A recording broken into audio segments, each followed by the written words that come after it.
mendapatkan pengalaman belajar yang bermakna dengan model pembelajaran yang seperti apa saja. Nah, itu yang perlu kita eksplor. Karena masing-masing bisa jadi pendekatannya berbeda untuk modelnya, kan begitu. Nah, itu yang kita diharapkan memiliki poin itu. Nah, poin itu muncul, salah satu persyaratan utama adalah apa? Kompetensi guru. Nah, pertanyaan kita kembali, sudahkah PR itu tuntas di sekolah kita? Tentu saja masih ada yang belum. Nah, ketika kita menyadari, oh ya, poin SDM yang memiliki skill dan kompetensi yang memadai itu harus dilakukan upaya berkelanjutan untuk peningkatan misalnya. Nah, upaya berkelanjutan itu sudah dibangun sistem yang baik belum sama sekolah? Nah, ini yang kita perlu refleksi, sehingga apa yang terjadi nantinya, refleksi itu dilakukan bukan dalam rangka menilai kekurangannya saja. Biasanya kalau kita kumpul rapat itu kan mesti kadang, oh ya kelas ini itu masih kurang ya, ini masih ini ya.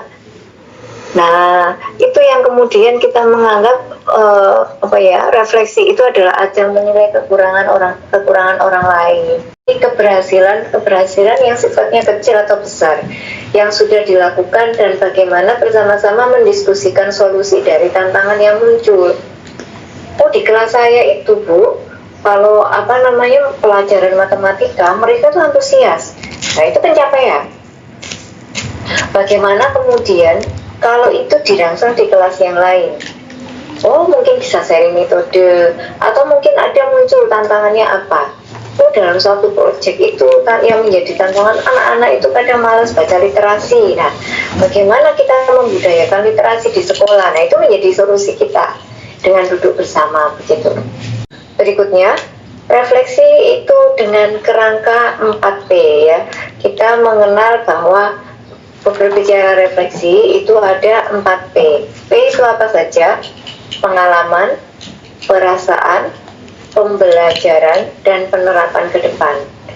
Pengalaman itu meliputi apa saja, apa yang terjadi, faktanya bagaimana, objektifnya seperti apa, kemudian deskriptif atau yang bisa dinarasikan itu bagaimana, itu pengalaman.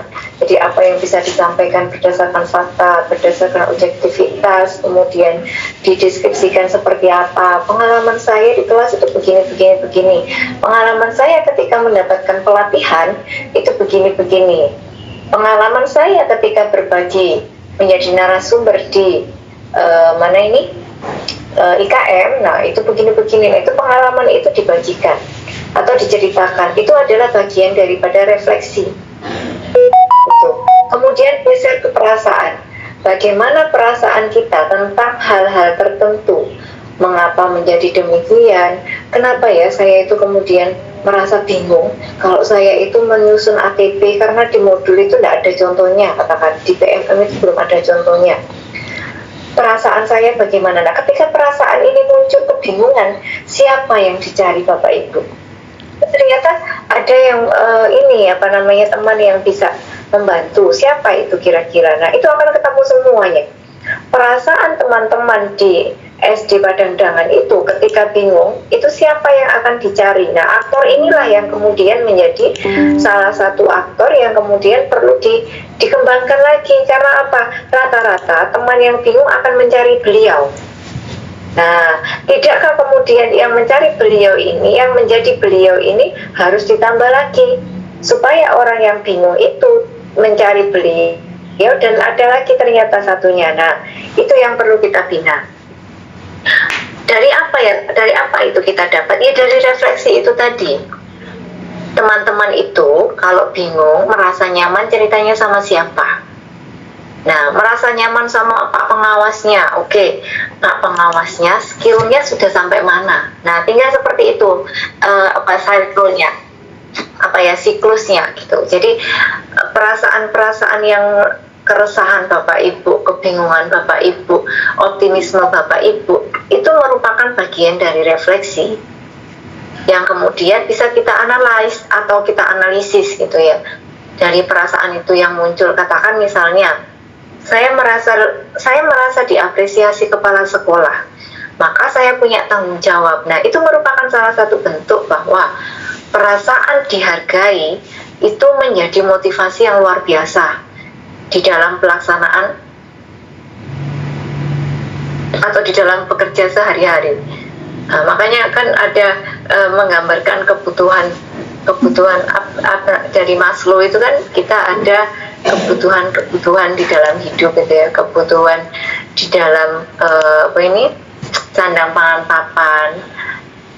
Terlepas dari sandang pangan papan, ternyata ada kebutuhan lagi, itu kebutuhan menjalin relasi yang baik, berhubungan dengan sosial yang baik. Itu merupakan support system yang luar biasa. Tuh, karena seberat apapun pekerjaan, kalau lingkungan itu support, itu biasanya merasa nyaman gitu. Jadi saling berbagi, saling kemudian mendukung, saling support. Itu yang kemudian membawa perasaan ini tetap bahagia ketika kebingungan. Itu yang penting. Kemudian yang poin yang ketiga, pembelajaran. Pasti dari setiap pengalaman dan perasaan yang muncul, itu kemudian bisa ditarik pelajaran yang dapat kita ambil. Tuh, jadi apa ya yang bisa kita tangkap dari perasaannya Bu Nur yang sejauh asalnya gitu ya, pelajaran apa yang kita ambil? Oh, berarti Bu Nur itu memang dia punya tanggung jawab yang besar. Karena apa? Dia mau ditempatkan dimanapun berada meskipun jauh dari daerah asalnya. Nah, itu adalah bentuk komitmen. Kita yang dekat saja, apa iya tidak malu dengan Bu Nur yang punya komitmen tinggi? Nah, itu adalah proses pembelajaran yang dapat kita ambil. Begitu, tetapi tidak banyak orang itu yang mau belajar seperti itu, Bapak Ibu. Hanya orang-orang yang punya pandangan paradigma baru yang melakukan itu. Karena sejatinya ada banyak sekali orang senior itu ngerasa tidak perlu belajar dari junior. Nah, padahal itu salah. Siapapun media belajar kita itu sebenarnya adalah hal yang penting ya sebenarnya. Karena kita bisa jadi belajar sama anak-anak kita, belajar dari apa yang mereka lakukan, belajar dari apa yang mereka sampaikan ke kita, kan gitu. Oke, yang terakhir P-nya adalah penerapan ke depan. Setelah kita tarik pelajaran itu, kita bisa menangkap apa yang harus kita lakukan, strateginya ke depan. Oke, kalau memang tantangan di dalam tahun ke tahun ini, kurikulum berubah, kita harus adaptif, maka untuk jadi orang adaptif itu kita harus punya skill apa? Jika kita nggak mau berubah, katakan skill kita tetap seperti ini, nggak mau dikembangkan, ya kita siap dengan konsekuensi.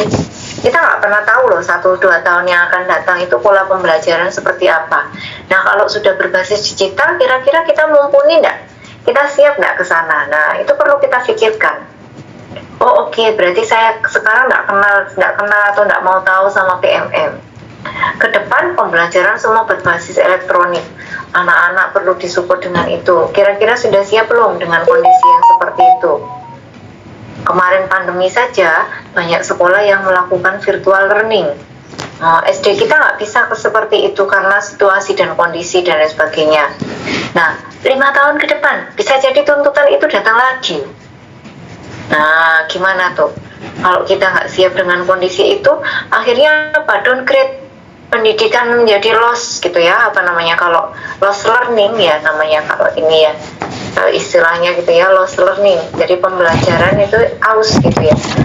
Karena support utama itu sebenarnya orang tua. Nah, pertanyaan kita kembali, dengan adanya pandemi itu orang tua banyak yang protes, anak saya sekolah di rumah, saya pusing, saya yang ngajarin bla bla bla bla bla, lu ngajarin anak kok pusing, kan gitu.